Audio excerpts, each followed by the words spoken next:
¿Pueden escuchar? Sí, doctora, se le escucha.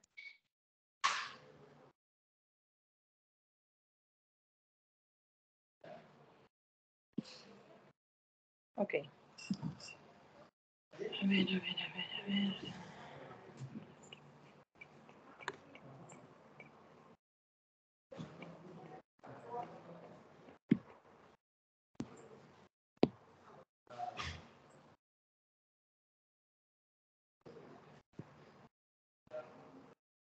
¿Pueden visualizar la presentación?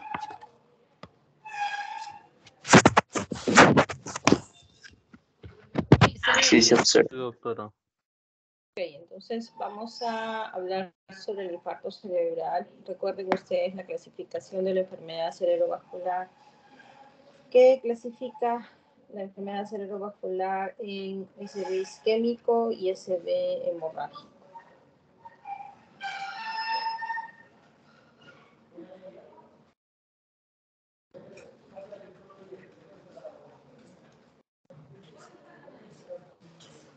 Un minutito, por favor.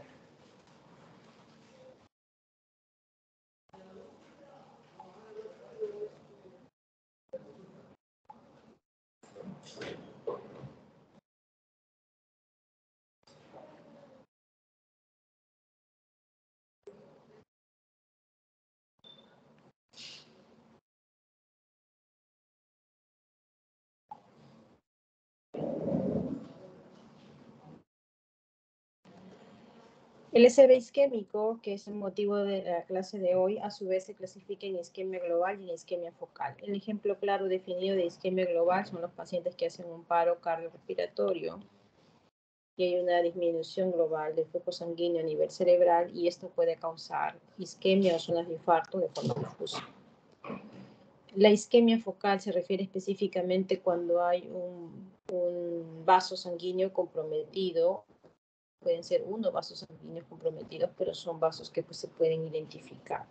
Y de acuerdo a la duración de los síntomas, pero sobre todo de acuerdo a si esta etapa deja alguna lesión isquémica aguda, tenemos el ataque isquémico transitorio y el infarto cerebral. El ataque isquémico transitorio tiene dos definiciones. Hay una definición epidemiológica que se da por la OMS que refiere una duración de síntomas neurológicos transitorios que tienden a remitir dentro de las 24 horas y la otra definición que utilizamos en neurología son todos los síntomas o síntomas neurológicos cerebrales, retinianos o medulares que tienden a desaparecer entre 1 y 2 horas, pero sobre todo que la imagen, las neuroimágenes sean negativas para lesión vascular. O sea, no hay un infarto. Y vamos a ver qué imágenes se piden en la fase aguda para estar seguros que no hay una lesión vascular. Sea un ataque isquémico transitorio o un infarto cerebral, tenemos acá los subtipos etiológicos de acuerdo a la clasificación de TOAS. La clasificación de TOAS es una clasificación que se utiliza para ver cuál es la causa de la isquemia o del ataque isquémico transitorio y esto lo podemos determinar en base a los exámenes que vamos a ir a pedir. Un momentito, jóvenes. Ok, lo de la hemorragia lo vamos a discutir la siguiente clase. Entonces, ¿qué cosa es un infarto cerebral? El infarto cerebral no es otra cosa que la oclusión de un vaso sanguíneo que produce una disminución del flujo sanguíneo cerebral en un territorio vascular definido. El cuadro clínico de la enfermedad cerebrovascular, porque clínicamente no podemos definir si se trata de una isquemia o de una hemorragia. Hay algunos síntomas que nos pueden orientar, pero no son 100% definitivos al momento de diferenciar si es una isquemia o es una hemorragia. Recuerden que la única forma de diferenciar si es una isquemia o una hemorragia son los estudios de neuroimágenes. Y cuando hablamos de los estudios de neuroimágenes en emergencia, lo que tenemos a la mano todos, en la mayoría de los hospitales, es una tomografía cerebral sin contraste. ¿Ya? Entonces, desde el punto de vista del cuadro clínico, utilizamos una escala prehospitalaria que es la escala de Cincinnati. Esta es una escala que nos ayuda a poder diferenciar si es que un paciente puede tener un cuadro de una enfermedad cerebrovascular. Recuerden que los cuadros de enfermedad cerebrovascular tienen una forma de inicio súbito y un curso generalmente estacionario. Claro está que hay situaciones o cuadros clínicos en los que escapa fuera de esta forma de manifestación habitual, pero la mayoría de los pacientes cursan de esta forma. Son tres aspectos que hay que ver en la escala de Cincinnati. Uno es la simetría facial, otro es la fuerza muscular y el tercero es el habla. Una simetría facial marca un punto, que el paciente no pueda levantar los brazos o las piernas, pero generalmente el brazo de un lado marca otro punto, y que el paciente no pueda hablar de forma correcta o no pueda emitir palabra también marca un punto. Dos de este puntaje de la escala de Cincinnati, la probabilidad de un SB es más del 80 y 3 es más del 90%. Nuevamente, ustedes sospechan de una enfermedad cerebrovascular. Ya los estudios de neuroimágenes les dirán si esto corresponde a un infarto o a una hemorragia, ¿ya? Y en la fase aguda, la tomografía tiene por objetivo básicamente ver si es que hay una hemorragia, porque es altamente sensible para las hemorragias. Existen otras escalas, como la escala de Los Ángeles que ustedes ven acá, que toman en cuenta varias variables, pero sobre todo la glucosa. Recuerden que la glucosa, tanto en hipoglicemia como en hiperglicemia, son causas de pseudostroke. Se dice pseudostroke o mimic stroke. ¿Por qué? Porque la hipoglicemia o la hiperglicemia pueden dar síntomas similares al stroke. Entonces, uno, antes de definir si un paciente realmente tiene un stroke, hay que saber cuál es el nivel de glucosa. Vamos a recordar un poco de la autorregulación cerebral. Ustedes tienen acá en la línea de las X la presión de perfusión cerebral, que no es otra cosa que la presión arterial media menos la presión intracraneal. Si es igual a la presión arterial media menos la presión intracraneal, significa que la presión de perfusión cerebral está directamente relacionada a la presión arterial media. Si la presión arterial media aumenta, la presión de perfusión cerebral aumenta. Si la presión arterial media disminuye, la presión de perfusión cerebral también disminuye. Y sucede lo contrario con la presión intracraneal, que está inversamente relacionada. En la línea de las Y tenemos el flujo sanguíneo cerebral, que en condiciones normales está alrededor de 50, 60 para sustancia gris, 40 para sustancia blanca. Y acá tenemos la zona de autorregulación. ¿Qué cosa es la zona de autorregulación? Ustedes dense cuenta que en la línea de las X la zona de autorregulación se mueve entre 50 y se mueve entre 150. O sea, hay un rango entre 50 y 150 donde la zona de autorregulación es la misma, es una línea constante. ¿Por qué se da eso? Porque los vasos sanguíneos tienen la capacidad de vasodilatarse, tienen la capacidad de vasocontraerse o viceversa, dependiendo del estado en el que tengan que cambiar, a fin de que el flujo sanguíneo cerebral pueda mantenerse de forma constante. Entonces, los capilares cerebrales sanguíneos, por su capacidad de vasodilatación y de vasoconstricción, mantienen un flujo sanguíneo cerebral constante a pesar de la variación de la presión de perfusión cerebral o presión arterial media. Toda curva de autorregulación tiene puntos límites o puntos críticos por encima o por debajo de los cuales ya esta curva de autorregulación se pierde. Si la presión de perfusión cerebral cae por debajo de 50, ya estamos al límite de la isquemia, infarto cerebral. Si la presión de perfusión cerebral aumenta por encima de 150, que tenemos, se rompe el vaso sanguíneo, hemorragia o una alteración de la permeabilidad del vaso y tenemos el edema. Fisiopatológicamente, ¿qué sucede? Tenemos dos áreas claramente definidas. La zona roja corresponde a la zona de corio núcleo isquémico. Ustedes tienen acá qué características bioquímicas tiene la zona de corio núcleo isquémico. Principalmente tiene una falla iónica. ¿Qué cosa es la falla iónica? La falla iónica no es otra cosa que el primer paso para la muerte celular. Significa que si ya inició el proceso de muerte celular, es un tejido que va a ser recuperable o no. Todo proceso que ya inició la cascada de muerte celular ya es un proceso irreversible. Entonces, por eso es que la zona de coronúcleo isquémico se conoce como el área de tejido que ya está dañado de forma irreversible. En pocas palabras, es un tejido que ya no es viable, ya está muerto, por así decirlo.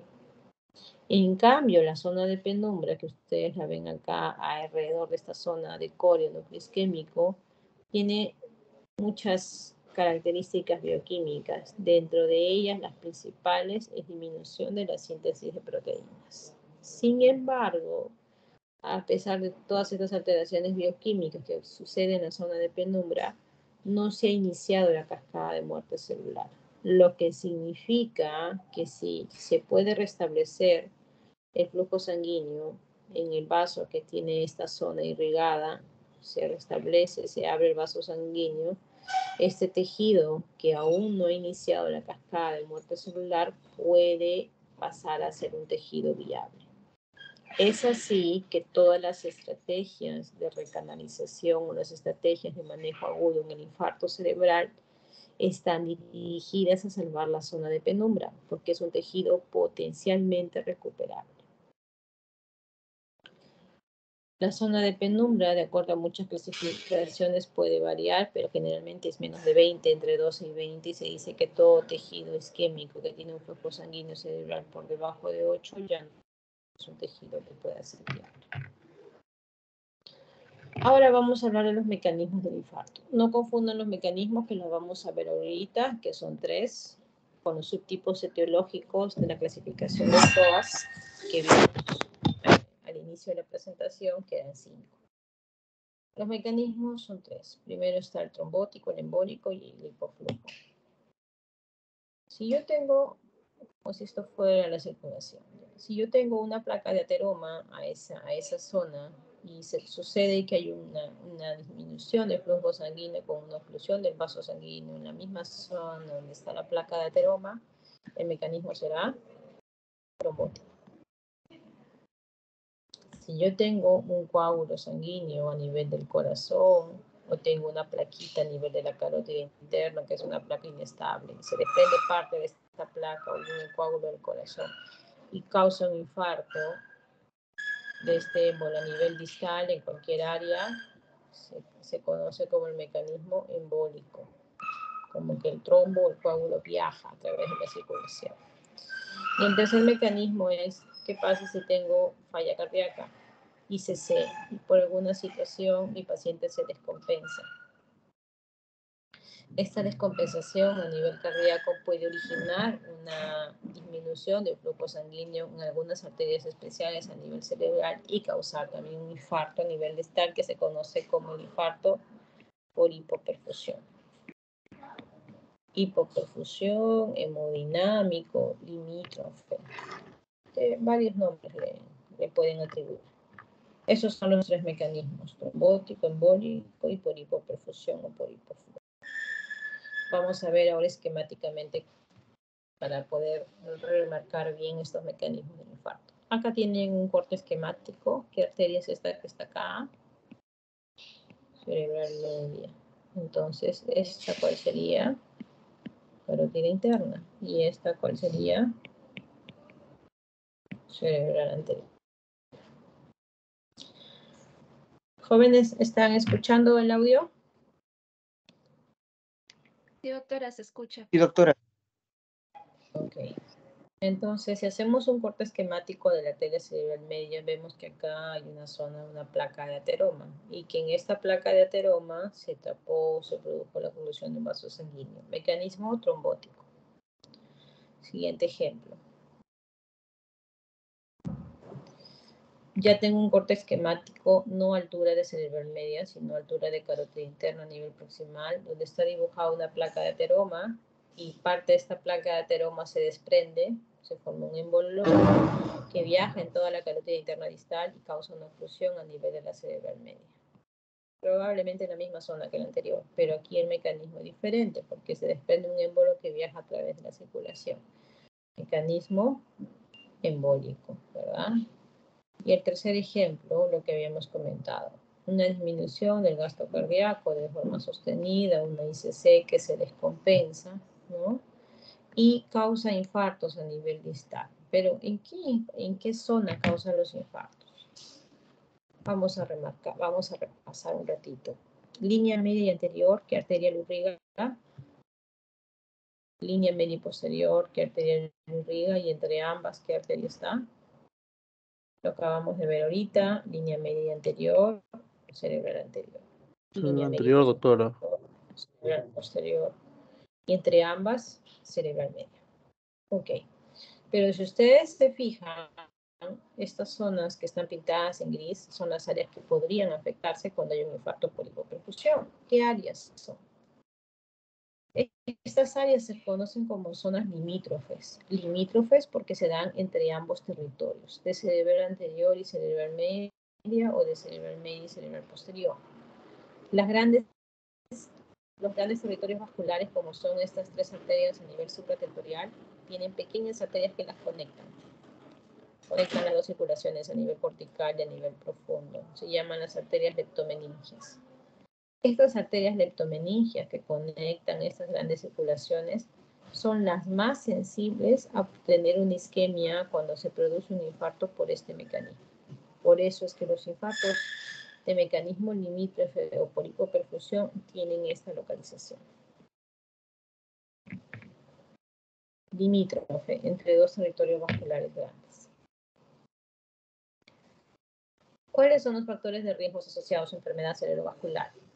Aquí, enfermedad cerebrovascular, un poquito dirigido a infarto, pero si ustedes se dan cuenta, hay muchos de esos factores que son tanto para infarto como para hemorragia. Existen o se clasifican los factores de riesgo entre no modificables y modificables, y el sentido está, pues obviamente que nadie puede hacer nada por cambiarse la edad, el sexo, los factores genéticos. Por eso es que se conoce como no modificables. Mayores de 50 años, dice la literatura, que tienen más riesgo de CV, pero debido a que la población ahora tiene más factores de riesgo vascular a una edad más joven, este punto de corte está cambiando, está disminuyendo. Se dice que los hombres tienen igual riesgo de enfermedad cerebrovascular que las mujeres, aunque varios estudios reportan que las mujeres tienen enfermedad cerebrovascular más severa que los hombres. Y en cuanto a los factores genéticos, por ejemplo, los pacientes, bueno, está relacionado con la raza también, pero los pacientes portadores de la polipoproteína 4 tendrían mayor riesgo de enfermedad cerebrovascular. Los factores genéticos asociados a pacientes de raza asiática o de raza negra tienen mayor riesgo de enfermedad cerebrovascular. Y dentro de los factores de riesgo modificables, el principal, la hipertensión arterial, tanto para infarto como para hemorragia. Para infarto más dirigido, dislipidemia, diabetes, tabaquismo y fibrilación auricular, que es una entidad muy importante que está subdiagnosticada y que debe representar entre 20 y 30% de los SCVs, dependiendo de las series. Menos documentado no significa que no sea un riesgo, es el consumo de alcohol y el sedentarismo. ¿Cómo hacemos el diagnóstico? Todo empieza por el cuadro clínico. Recuerdo, un paciente de forma que presenta un cuadro neurológico definido, ¿no? Pero de forma de inicio brusco, súbito, y generalmente de un curso estacionario, podría ser una enfermedad cerebrovascular hasta no demostrar lo contrario. ¿Qué hacemos luego de la sospecha clínica? Lo que tenemos en la mano, la mayoría de centros, una tomografía simple sin contraste. En la fase aguda, la tomografía es altamente sensible para el diagnóstico de hemorragia. Significa que si yo le hago una tomografía,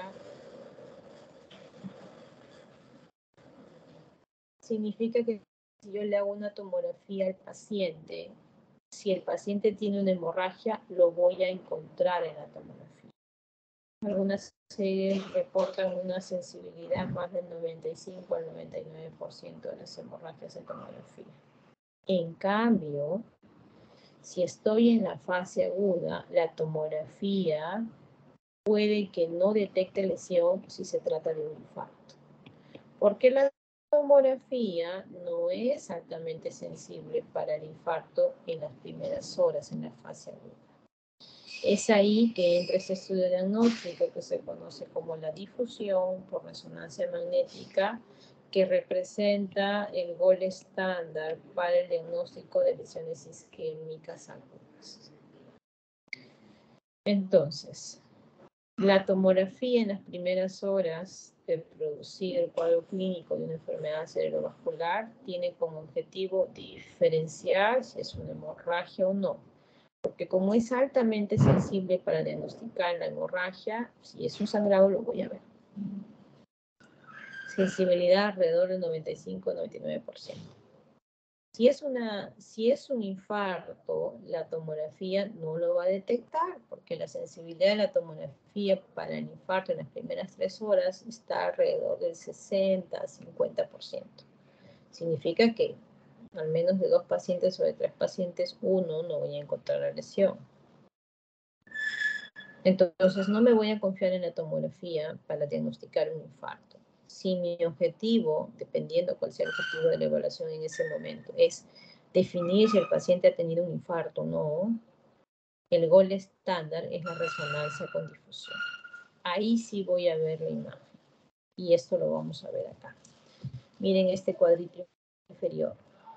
El cuadro inferior, por favor, el dibujo inferior. Después voy a comentar lo que está primero. Esta es una tomografía simple sin contraste, la que estoy viendo acá, lo están viendo ustedes en la pantalla. Una TEM cerebral sin contraste. Pueden ver las anotaciones que estoy haciendo en la diapositiva, ¿no? Sí, doctora, se ve. Ok. Esta es una tomografía simple sin contraste, donde estamos evidenciando que de forma simétrica hay una hipodensidad periventricular de forma bilateral y de forma difusa. Aparte de eso, no veo otra cosa diferente. Pero si al mismo paciente le hago una imagen por resonancia con difusión, que es esta que está acá, esta es la difusión, ¿qué voy a ver?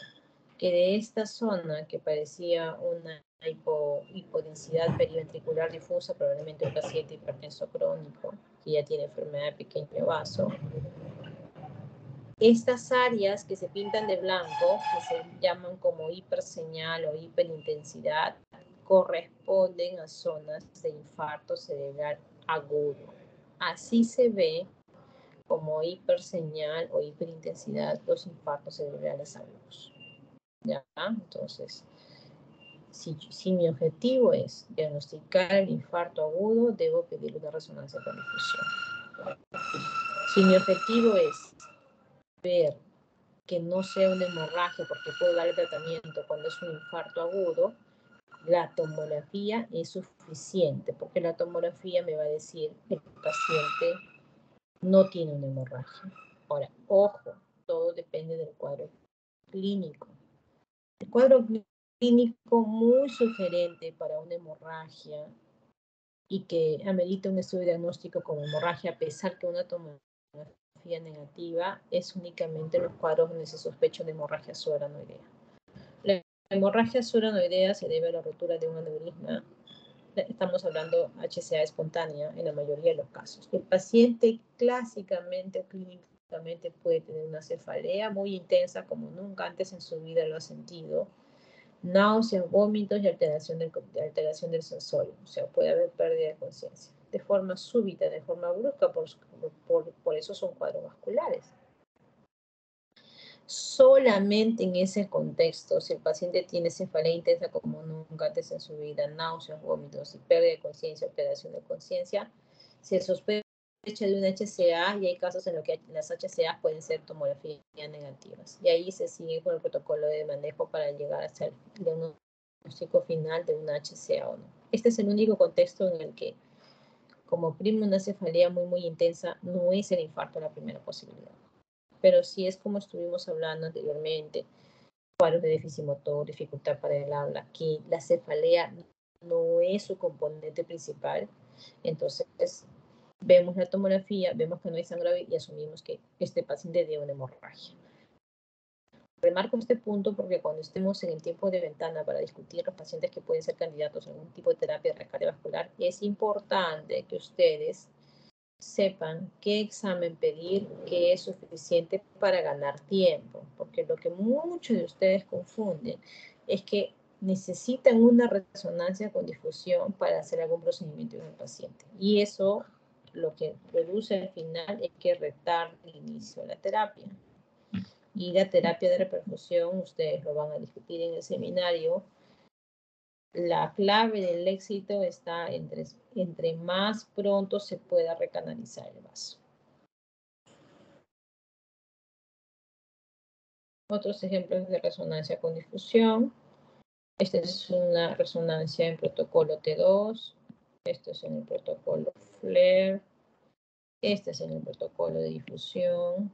Y este es en el protocolo de coeficiente de difusión aparente, más conocido como el MAPA. Cómo se ve el infarto agudo de difusión, hiperseñal o hiperintensidad. Lo tenemos acá. Depende del resonador, 15 a 30 minutos hasta los 30 días. El MAPA, el coeficiente de difusión aparente. Si acá se ve como hiperseñal, acá lo estoy viendo negro, o sea, hiposeñal. Esta correlación se da hasta los 7 a 10 días, desde los 30 minutos hasta los 7 a 10 días. El FLAIR empieza a aparecer la lesión a partir de las 3, 4.5 horas del infarto. Y el FLAIR va a quedar siempre. El FLAIR es como la prevalencia. Siempre va a quedar ahí la huella de lo que pasó. En cambio, la difusión es como la incidencia. Solamente en la fase aguda lo va a mostrar. El infarto nuevo. Y el T2, para efectos del infarto, nos ayuda a ver sobre todo tamaño real, pero no tiene un tiempo definido. Podríamos decir que es como el FLAIR, ¿no? Empieza a aparecer a las 3 o 4 horas y media y generalmente la lesión se puede diferenciar entre dos. Pero para el infarto no es el principal protocolo. Nuevamente, en la imagen de arriba, vemos acá protocolo de resonancia en T2, protocolo de resonancia en FLAIR y protocolo de resonancia en difusión. De todas estas imágenes o hiperseñales que vemos en el FLAIR, solamente esta imagen periventricular, que capta, que se muestra como hiperseñal, es la lesión aguda. Entonces, todo lo anterior es lesión de pequeño vaso, lesión crónica, lesión antigua, pero solamente esta pequeña parte es aguda. Para eso nos sirve la resonancia con difusión, o el estándar para el diagnóstico de lesiones isquémicas agudas. Nuevamente, FLAIR, difusión y MAPA. Como se ve el infarto agudo, FLAIR hiperseñal, difusión hiperseñal y el MAPA como hiposeñal. Lo veo en difusión, tiene más de 30 minutos. Lo veo en el MAPA aún, tiene menos de 7 a 10 días. Para eso nos sirve también conocer los tiempos. Muy bien, ya hicimos el diagnóstico de lesión isquémica aguda. La causa. ¿Para qué hacemos la causa de los estudios diagnósticos? Porque acá queremos identificar cuál es el subtipo diagnóstico de acuerdo a la clasificación de todas. Le hacemos un Doppler para ver si hay estenosis intracraneal, le hacemos un Doppler carotidio para ver si hay estenosis o placa carotidia, le hacemos un ecocardio para ver si hay trombo en el corazón y le hacemos un Holter para diagnosticar ¿qué? Ausencia de onda P, diagnóstico de FA. Cuando estos estudios no dan la causa, tenemos que seguir avanzando más. También hacemos angiotem, hacemos monitoreo continuo, Holter, depende de la sospecha diagnóstica que tengamos. Hay otro protocolo que se pide en resonancia, que es esta que está acá, que se llama la angioresonancia. ¿Para qué pedimos la angioresonancia? Como su nombre lo dice, angio. Vamos a ver los vasos. En este protocolo estamos viendo que hay una hiperseñal o una hiperintensidad, infarto agudo. Y si vemos de forma un poquito más detallada, la angioresonancia muestra una solución de continuidad justo en el segmento M1 de la arteria cerebral media del lado izquierdo. Para eso nos sirve la angioresonancia, para poder definir el vaso afectado. Y en el angiotem se ve muy similar, ausencia de señal o de flujo en la escena izquierda. Angiografía, que se pide en el infarto en condiciones específicas o en enfermedades poco frecuentes. Arteria vertebral, arteria basilar y las arterias cerebrales posteriores. ¿Qué de diferente tiene la primera imagen con la segunda? ¿Qué opinan?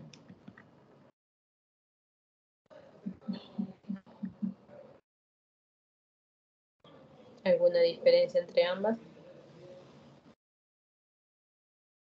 Parece que hay una menos afluencia en la parte derecha, en la imagen de la derecha. Hay una neoformación de pequeños vasos de flujo colateral muy extenso. ¿Por qué? Porque si ustedes se fijan, el vaso grande principal ya no se ve como se veía antes, con bastante contraste. Las cerebrales posteriores ya no se pueden ni distinguir de forma clara. Cuando hay estenosis intracraneal de forma difusa, es característico de una enfermedad que se llama enfermedad de Moyamoy.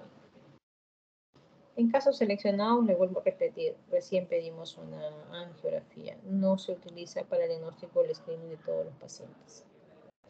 Luego de haber hecho los estudios diagnósticos, ¿qué nos toca hacer? Nos toca identificar o clasificar al paciente en los subtipos, que lo vimos al inicio. Aterotrombótico, cardioembólico, lacunar, inhabitual e indeterminado. Vamos a ver en qué consiste cada uno. El aterotrombótico se caracteriza porque tiene un infarto en un territorio vascular definido, pero hay a su vez una subclasificación.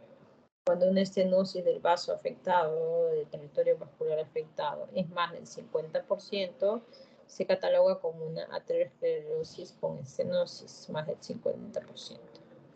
Cuando la placa es menos del 50%, pero tiene al menos dos de los siguientes factores de riesgo, como es la edad, como es la hipertensión, diabetes, tabaquismo, hipercolesterolemia, se cataloga como una aterosclerosis sin estenosis. Entonces, el infarto aterotrombótico generalmente se debe a la oclusión de un vaso grande.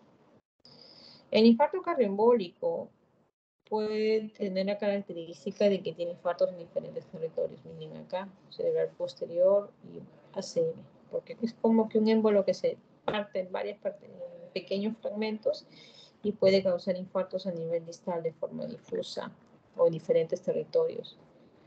Otra característica es que tiende a tener también bastante transformación hemorrágica y son infartos grandes. Pero fuera de esas características hay causas definidas para el cardioembolismo, que lo vamos a ver más adelante.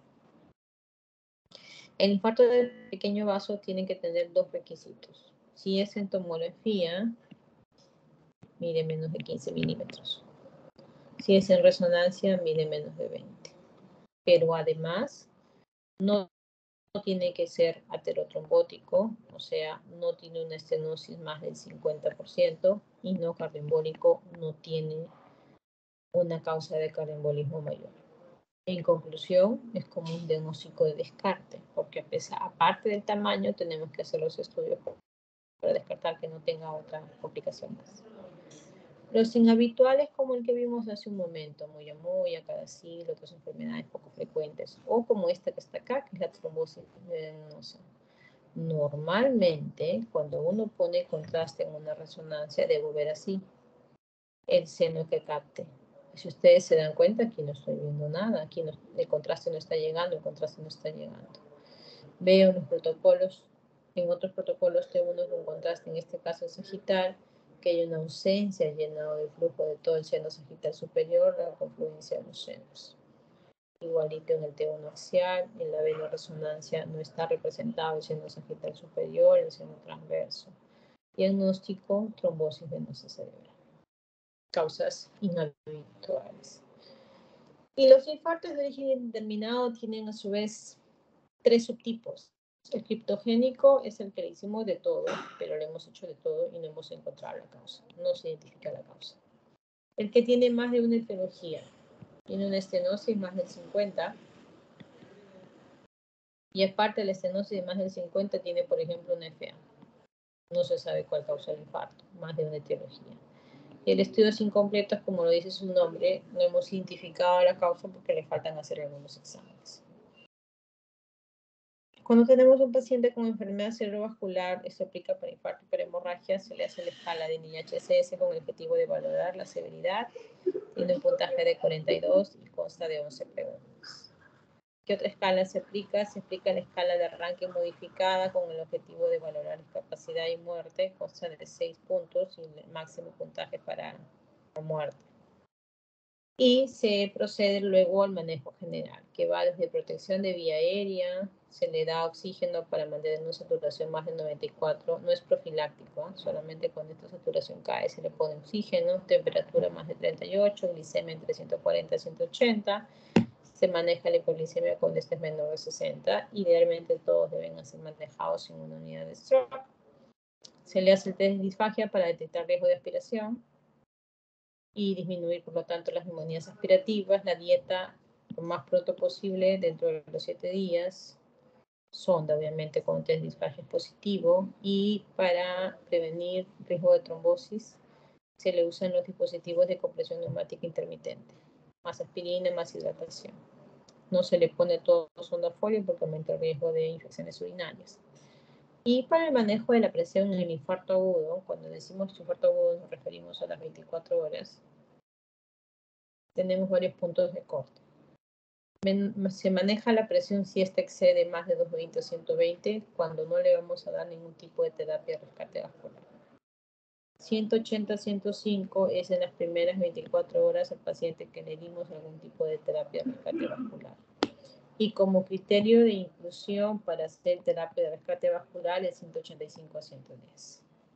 Luego de las 24 a 48 horas se le maneja la presión como cualquier otro paciente, 140 90.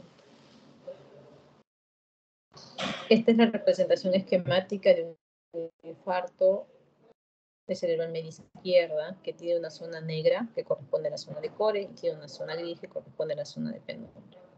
¿Para qué le hacemos la terapia de reperfusión? Queremos que el core sea del menor tamaño posible. ¿Por qué? Porque la zona de penumbra la queremos salvar. Ese es el objetivo, recuerden, salvar la zona de penumbra. Y para eso hay dos estrategias para terapia de rescate vascular. Uno es la trombólisis endovenosa que se da dentro de las 4 horas y media y la trombectomía mecánica, que hay dos criterios o dos formas de darlo, dentro de las 6 horas y dentro de las 24 horas. ¿Por qué hacemos la diferenciación dentro de las 6 horas y dentro de las 24 horas?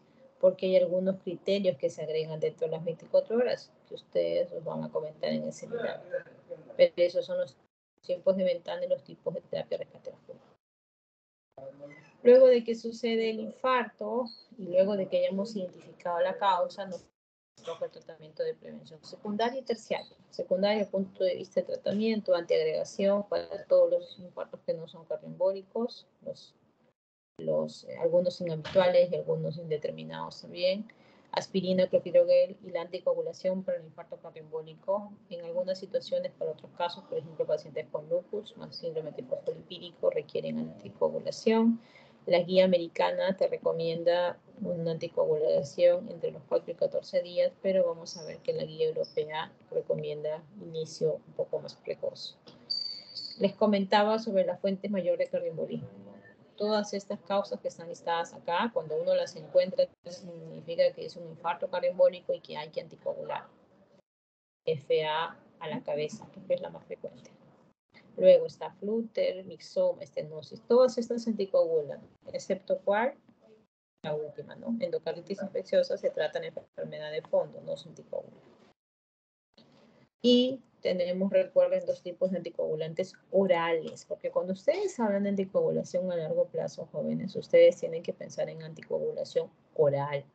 La enoxaparina o la heparina no fraccionada no son anticoagulación a largo plazo. Cuando yo les pregunto en el examen qué tipo de anticoagulante sugeriría, muchos ponen heparina de bajo peso molecular, ponen heparina no fraccionada. Le van a decir al paciente que se coloque una ampolla diaria todos los días de su vida.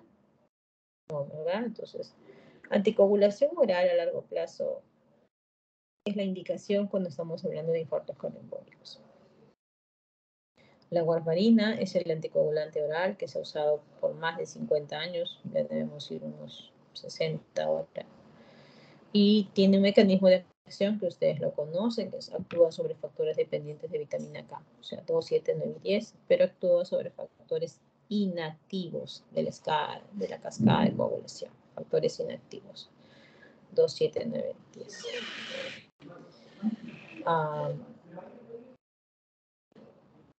Y esta acción a nivel de los diferentes factores de la cascada de la coagulación hace que tenga mucha interacción, mucha farmacocinética que puede alterar la biodisponibilidad del fármaco. A raíz de eso, nuevas investigaciones han desarrollado otro tipo de anticoagulantes orales directos que actúan sobre un factor específico de la cascada de la coagulación y actúan sobre factores activos de la escala de la coagulación. Por ejemplo, apixaban 10A y dabigatran 2A. Desde el punto de vista farmacocinético, ¿qué significa esto? La warfarina tiene, por ejemplo, un tiempo de inicio de acción de 36 a 72 horas. Y eso es muy variable dependiendo del sujeto, dependiendo de la persona. Si el paciente tiene problema renal, va a haber una prolongación probablemente o un incremento de la anticoagulación en el paciente. En cambio, cualquiera de los anticoagulantes orales directos que tenemos acá, su tiempo de inicio de acción generalmente es a partir de las 2 horas. O sea, cuando uno le da el fármaco a las 2 horas ya sabemos que el paciente está protegido. Y el tiempo de vida media de warfarina va a 32 a 42 horas, más aún si el paciente tiene compromiso renal. En cambio, el tiempo de vida media de los anticoagulantes orales directos en promedio son 12 horas. Es más recomendable los anticoagulantes orales directos porque no interaccionan con ninguno de los fármacos.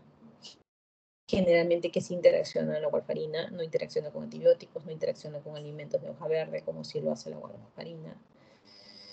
Pero, sin embargo, hasta ahorita los anticoagulantes orales directos están únicamente reservados para fibrilación auricular no valvular.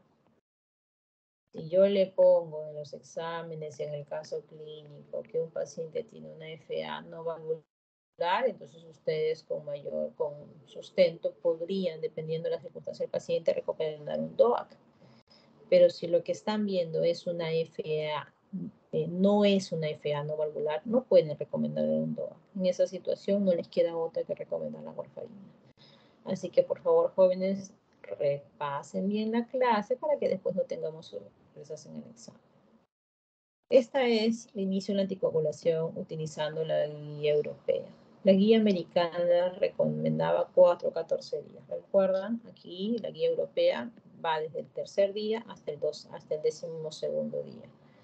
Pero esto se puede extender aún más cuando todas las condiciones anteriormente descritas no las cumplen. Las guías son guías, como dice su nombre. No significa que uno lo tenga que cumplir a cabalidad.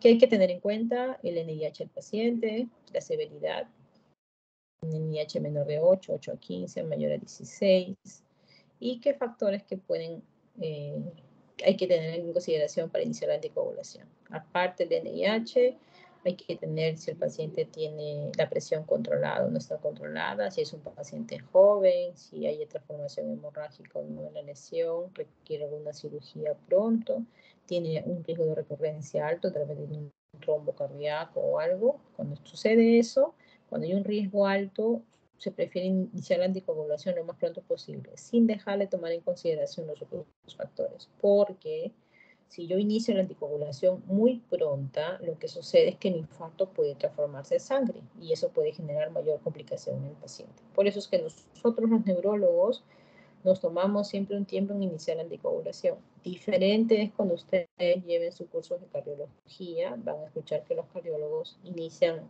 muy hiperagudo. El problema para nosotros es que si iniciamos una anticoagulación pronta, les repito, el infarto que tiene a nivel cerebral del paciente puede o tiene un alto riesgo de convertirse en sangrado. El tratamiento a largo plazo de prevención secundaria también incluye las estatinas, que puede ser altas dosis, atorvastatina de 80 miligramos, también 40 miligramos es considerado altas dosis, o la rosuvastatina de 20 miligramos. En pacientes que tienen más de 75 años, porque esto es para los menores de 75, se usa atorvastatina 20, estatinas de baja intensidad. Y manejo de los factores de riesgo que incluyen, por favor, pónganle silencio a su audio, jóvenes, si no me distraigo. Y manejo de los factores de riesgo que también incluyen manejo de la presión alta, manejo de la diabetes, manejo de la dislipidemia, manejo de todos los factores de riesgo vascular. Porque todo el tratamiento es multidisciplinario. No solamente podemos tratar una cosa y olvidarnos los demás. Finalmente, los pacientes es único y si algo no falla va a poder o no va a poder generar un resultado favorable de forma global. Ok, jóvenes, ¿preguntas?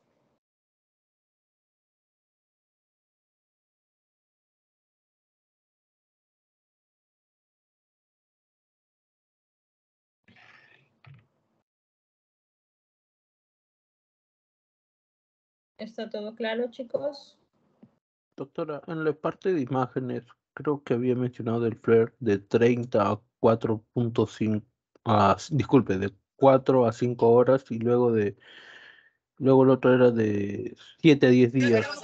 ¿Cuál era lo que se veía en cada uno? Porque en esa parte creo que se le cortó y no lo entendí muy bien, o fue mi internet. A ver, un ratito. Me estás hablando de las imágenes y los tiempos, ¿no? A Sí, ver, sí, ahorita doctora. regreso. Había mencionado características.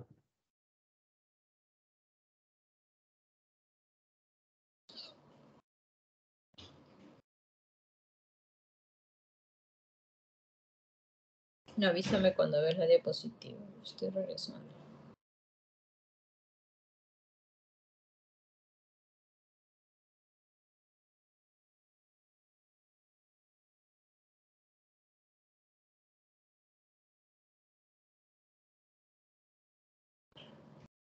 Creo que en esa fue, doctora. Aquí. Sí, Ok. en esa fue, creo. O sea, había mencionado, creo que en una diapositiva anterior lo había clasificado mejor, donde habían 4 imágenes. Sí, en esa Aquí. fue. Sí, Ya. La difusión es el gol estándar para el diagnóstico de lesiones isquémicas agudas y detecta la lesión desde los 30 minutos hasta los 30 días. O sea, desde los 30 minutos hasta los 30 días ustedes van a ver esa mancha blanca, por así decirlo, que técnicamente se conoce como hiperseñal o hiperintensidad. El mapa, que es la correlación de la difusión o el negativo de la difusión, si se ve hiperseñal en la difusión, en el mapa se ve como hiposeñal. ¿Entre qué tiempo nosotros esperamos ver la hiposeñal? Desde los 30 minutos, como empieza la difusión, pero hasta los 7-10 días. Ya no se siente tanto como la difusión. Entonces, cuando tengo una imagen que se ve como hiperseñal en la difusión e hiposeñal en el mapa, es probable que esa lesión esté dentro de los 7-10 días. Desde los 30 minutos hasta dentro de los 7-10 días. El flare se empieza a detectar la lesión cuando la lesión tiene generalmente más de 3 a 4.5 horas. Es un rango amplio porque hay muchos estudios que algunos se encontraron en 3, otros 4, otros 4 horas y media. Entonces se da un rango amplio. Desde las 3 a 4.5 horas la lesión es positiva en el flare. Se ve como hiperseñal. El flare no va a desaparecer. Puede cambiar la señal, puede dejar a veces zona de malasia, pero por eso se conoce como la prevalencia, porque ahí en el flare siempre van a encontrar como la huella, como la cicatriz de que ahí algo pasó. La ven desde las 3 a 4 o 5 horas, pero va a quedar siempre. De diferente forma puede variar, pero va a quedar. El T2 es parecido al flare, no tiene tiempos definidos, podría empezar a 3 a 4 horas y media también, y generalmente también siempre se puede detectar algún tipo de lesión residual. ¿Quedó más claro? sí, doctora. Esa parte no lo había escuchado ¿Hay bien. alguna otra pregunta adicional?